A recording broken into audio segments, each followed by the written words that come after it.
what's going on, guys? It's Kevin from the Kevin Chronicles. Sorry it's been so long since the last video. I've been absolutely slammed with work. It's been nuts, but I am glad to be back. If you guys could do me a favor, starting this whole thing off, make sure you smash that subscribe button and hit that little notification bell so you guys know when my next video is coming up. Alright, so as you can tell from the title of the video, we are going to talk about student loan debt and how to pay for college. So I just came across this recent article on CNBC about this gentleman that had like $50,000 in student loan debt back in the 90s, and then it has just basically doubled and quadrupled to the point now where he basically has about $300,000 in student loan debt that he has no idea how he's going to pay, and pretty much said he's going to pay till the day he dies. So I put the link to that article down below. You guys can check that out and read it in your leisure. So with that being said, we're going to talk about how you can pay for college. And to most people's surprise, actually paying for college starts a lot earlier than the summer before college. So it may be kind of twofold. Your parents may be willing to help you out, which is awesome, but a lot of people are left to pay for college by themselves. So I'm going to give you guys a couple tips to think about when trying to pay for college. So number one, saving for college and starting to pay for college can start in high school or when you get your first job. Just when you get those first couple checks, or all of the checks really, just set aside about 10 to 20%, and that can help you with tuition costs, room and board, books, and other living expenses that you may need.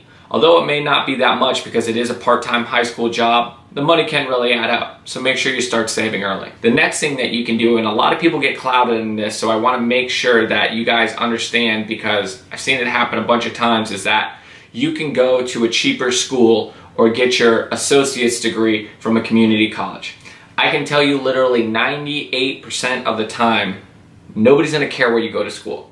I know that sounds crazy, and I say 98% of the time because if you go to a Harvard or Yale or Princeton or some type of Ivy League school, yeah, somebody may care, or an employer may care, or a graduate school may care. But if you're going to most other colleges, most people are not gonna care where you go. It's like, I saw a recent Dave Ramsey video where he said, you know, I don't go to my doctor and say, oh, what school did you go to? Oh, there? Okay, I'm not getting treated by you. Nobody really cares. They've made the qualifications to be a doctor or a lawyer or in that position. Wherever you end up going, you need to try to do as best you can and get the highest GPA that you can. But at the end of the day, nobody really cares where you go to that much. So try to see what fits into your budget. If one school that you would love to go to is $30,000 a year, and another school that you would like to go to is $15,000 a year, and you can only afford $15,000 a year, maybe you should really consider going to that $15,000 a year school rather than going to that $30,000 a year school that you can't afford, that you'll be paying for years to come. Number three, this is a big one and an easy one, and I can't believe that more people don't do it. Apply for scholarships. I know that sounds crazy. Why would I apply for scholarships? There's so much competition out there. I've seen plenty of scholarships and heard of scholarships that literally only get a handful of people apply. I know that sounds crazy, but yeah, it is true. People just think there's too much competition out there, so they don't apply. So you need to get out there and apply to as many scholarships as you can. Maybe one or two a day. They really add up. If you applied to 1 to 2 scholarships a day the last semester of your senior year, that would easily add up to over 100 scholarships, probably closer to 300 or 400. So make sure that you apply for scholarships. It's basically writing a short essay and can be easy money and really help you pay for school. Number 4, so we're getting into while you're in college. Work a part-time job. If you can't afford to be in school, your classes don't take that much time, or you have some extra expenses that you want to pay for that you're considering getting a loan for, get a part-time job. Go work a retail job, a bartending job, drive Uber, work on campus. There's plenty of things that you could do to make some extra money to basically bridge that gap so you don't have to get a loan. Don't get into credit card debt either. It's a completely separate thing, but taking a student loan or taking a credit card loan or a private loan still ends up being the same thing.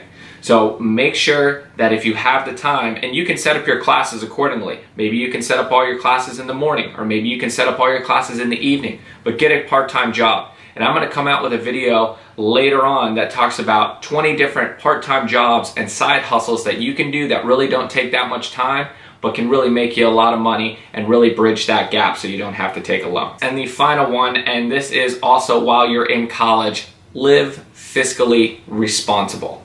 Don't take out student loans, and I have heard this, and I know it sounds crazy, but I have heard it 1,000 times. Don't take out student loans to go on spring break. That spring break that you're taking out $1,000 for could cost you $3,000 or $4,000 in the end. Do not take out student loans to have a good time and to party. Get a second job, like I said, or get a part-time job, as I pointed out before, and use that money to have a good time if you already have college paid for. You may not have the funds to have a good time or may not have funds to have a good time. But if you do take the time now and everybody says, oh my gosh, college is the best years of my life, I need to enjoy it. Yeah, but you're going to be paying for the 4 years in college for the next 20 to 30 years because you couldn't be fiscally responsible. So I don't mean to preach at you or anything like that. You can make your own decisions, but I'm telling you, you should definitely have a budget in college, and it's not worth it to take out a student loan for spring break because you will be paying for that spring break for a long time in the future. So that's the video. Thank you guys so much. If you have any suggestions to help out other college-bound students, make sure you put those down in the comments below. Make sure you give this video a thumbs up. I really appreciate it. And as always, smash that subscribe button. All right, guys, appreciate you watching. I'll catch you next time. This is Kevin from the Kevin Chronicles, and I hope you have an amazing week. Later.